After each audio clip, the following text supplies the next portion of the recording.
আসসালামু আলাইকুম গাইস, চলে এসেছি মিথিলা রান্না করে আপনাদেরকে স্বাগতম। আজকে দেখাবো আমি গরুর মাংসের বোনা করে। এই বোনাটা এভাবে করলে খুবই মজা হয় খেতে।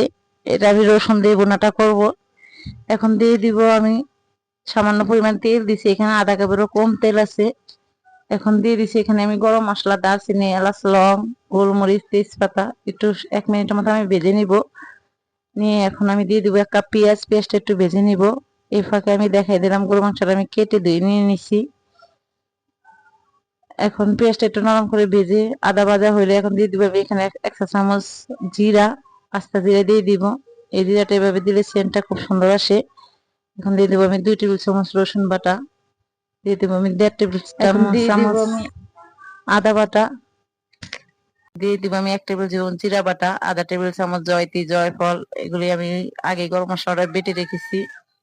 আধা 1 চামচ দিয়ে দিব আমি মশলাটা, দিয়ে এখন ভালো করে মশলাটা একটু ভেজে নিব। এখানে দিয়ে দিব আমি 2 টেবিল চামচ মরিচ গুঁড়া, 1.5 টেবিল চামচ হলুদ গুঁড়া, 2 টেবিল চামচ ধনিয়ার গুঁড়া, স্বাদ মতো লবণ দিয়ে এখন আমি পানি দিয়ে মশলাটা ভালো করে কষিয়ে নিব। মশলাটা কতক্ষণ কষানো শেষে এই রেসিপিটা যদি ভালো লাগে একটা লাইক, কমেন্ট, শেয়ার করবেন, একটা সাবস্ক্রাইব করে দিবেন।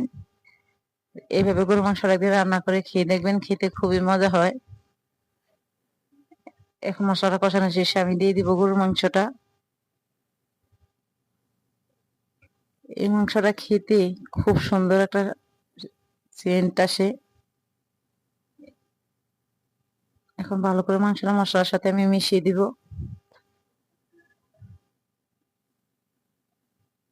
সবচেয়ে মজার ব্যাপার হলো আমি মাংসটা একটু পানিও ব্যবহার করব না।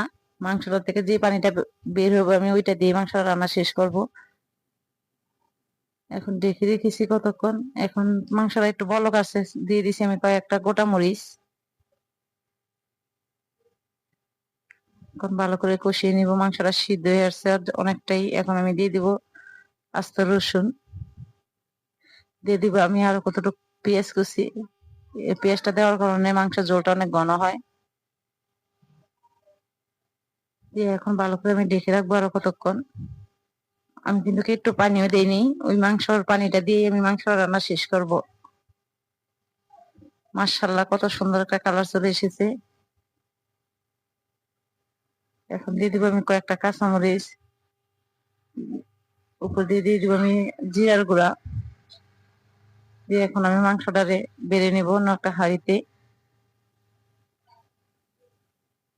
এই মাংসটা খেতে যেমন মজা হয় তেমনই খুব সুন্দর একটা সেন্ট আসে। এইভাবে রান্না করে মাংসটা অবশ্যই